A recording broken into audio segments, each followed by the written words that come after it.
bootleggers, and broads. This is Prohibition.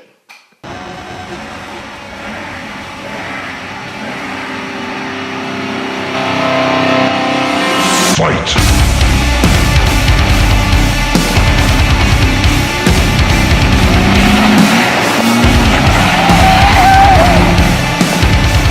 Hi, I'm David Green, and today we'll be talking about Prohibition. The 18th Amendment, which was in effect from 1920 to 1933, also known as the era of Prohibition, effectively prohibited the manufacture, transportation, and sale of intoxicating liquors.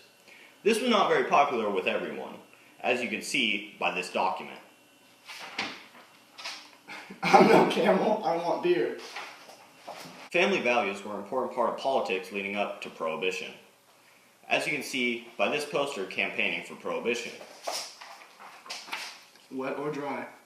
It shows the corporate greed versus the family values, the corporate greed being the wet and the family values being the dry.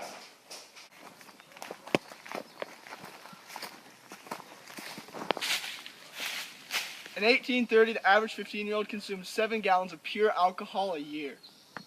Crime rates skyrocketed during Prohibition. There was moonshiners who would illegally distill liquor in the Appalachians and distribute it, making profit. There was bootleggers who would transport the liquor in their modified cars, which led to NASCAR. We'll talk about that later. And there was also speakeasies, which were bars that were hidden, but were still well known to be bars. Contrary to popular belief, speakeasies were not very hidden. People well knew that there was booze being served there, but most people didn't care or didn't report it. During the Prohibition, sales of Coca-Cola tripled. Prohibition didn't just have a national effect, it had an international effect. Many countries were picking up the profits that we were losing. Booze ships would wait outside of the border in the ocean, 3 miles off the coast. Other boats would go out, pick up the booze, bring it back to the shore, and the booze would travel inland. There was also smugglers to Canada. They would take cars up over the border, fill their cars with booze, and bring it back. They became known as bootleggers, and this led to many illegal activities. Now, it's time for the open letter.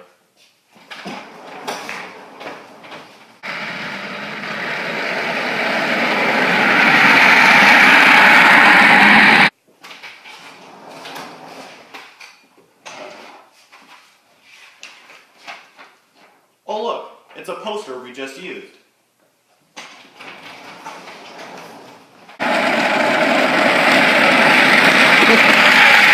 In the end, Prohibition proved ineffective. There was not enough public support and people were still getting alcohol.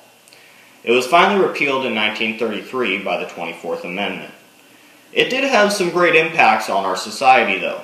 California's agriculture boomed because of the sale of grapes, since wine was not illegal. Wine consumption nearly doubled by 1917 to 1925. Also, NASCAR was formed, the best sport ever. NASCAR's roots were deeply embedded in Prohibition.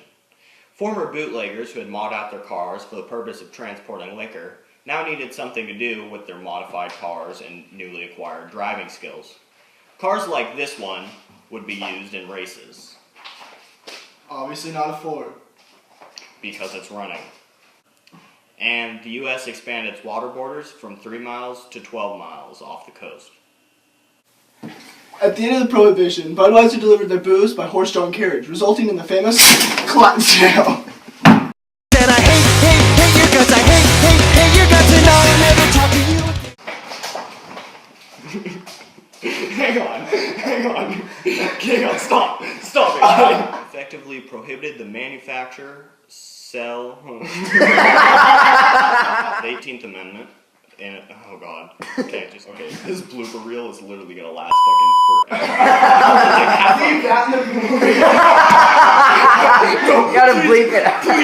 Please, just bleep it, Go. During the Prohibition... Damn it, Matt. Not far enough.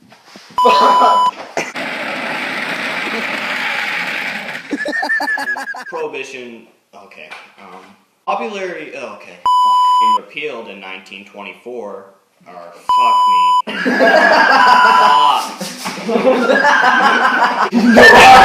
That's gonna be in the blooper reel too. If you fucking pounced on me, I'm telling you what. Shut the fuck up, guys. I'm in my zone. Repealed in 1933 by the 24th Amendment.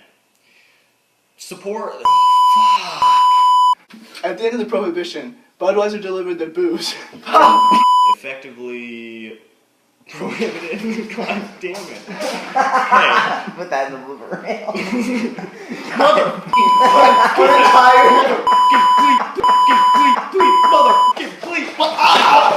Okay. I trade my soul for a wish, pennies and diamonds for a kiss. I wasn't looking for this, but I arrived my way. Instead was on the empty, instead was so I was flower. Where you think you're going, baby? Hey, I just met you, and this is crazy, but it's my number, so call me maybe. It's hard to Matt.